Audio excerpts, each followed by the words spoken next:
आज की रात कुछ अलग है। आसमान पहले से ज्यादा उजला है। चांद जैसे अपनी सारी रोशनी जमीन पर उतार रहा हो। कहते हैं जब धरती चांदी सी चमकने लगे तो समझ लेना कि शरद पूर्णिमा आ चुकी है।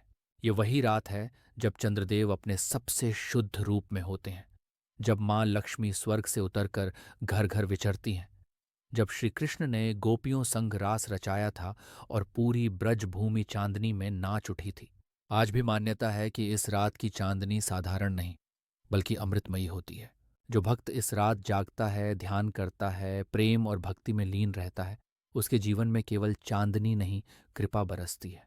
लेकिन क्या तुम जानते हो, ये रात सिर्फ पूजा या खीर की नहीं, ये रात आत्मा और परमात्मा के मिलन की रात है। और यही कारण है कि इसे कोजागरी पूर्णिमा कहा गया, यानी कौन जाग रहा है, क्योंकि लक्ष्मी माता स्वयं पूछती हैं, कौन जाग रहा है मेरी कृपा पाने को।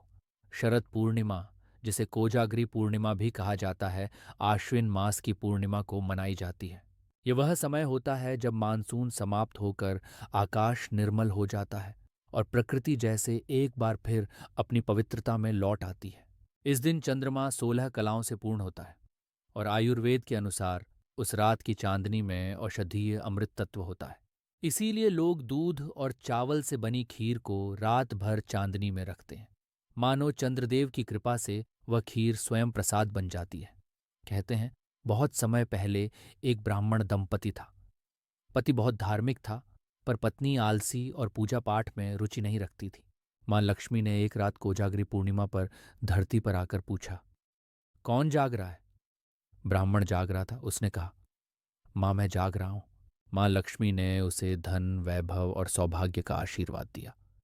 पर जब अगले वर्ष मां फिर उतरी तो उन्होंने वही प्रश्न पूछा, कौन जाग रहा है? इस बार ब्राह्मण की पत्नी ने कहा, मां मैं जाग रही हूं। मां ने कहा, सिर्फ आंखों से नहीं, मन से भी जागो। तभी पत्नी को एहसास हुआ कि सच्चा जागरण केवल नींद न तोड़ने का नाम नहीं, बल्कि अहंकार और अज्ञान की नींद से जागना है। इसीलिए इस रात को जागरण का प्रतीक कहा गया, क्योंकि यह आत्मा के जागने की रात है। और इसी पूर्णिमा की रात श्री कृष्ण ने गोपियों संग रास रचाया था। वह रास भक्ति, प्रेम और आत्मसमर्पण का प्रतीक था।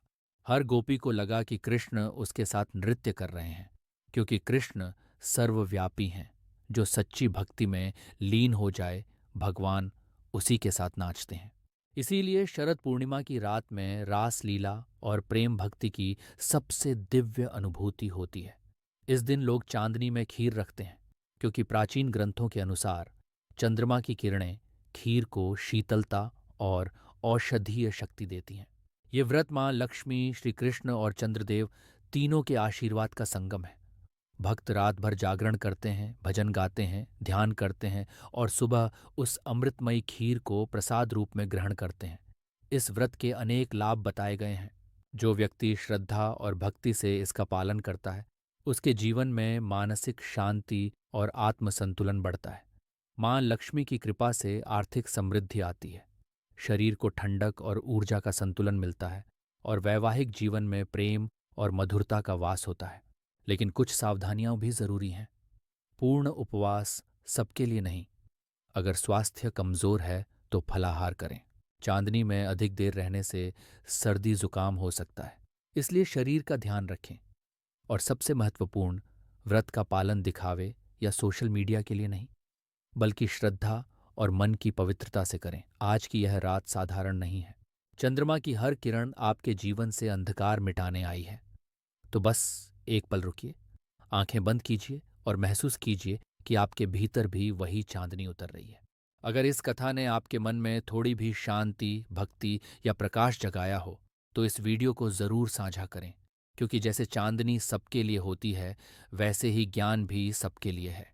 सनातन स्टूडियो से जुड़े रहिए, सब्सक्राइब कीजिए और इस अमृतमयी रात की कृपा अपने परिवार तक पहुंचाइए। जय श्री कृष्ण, जय मां लक्ष्मी।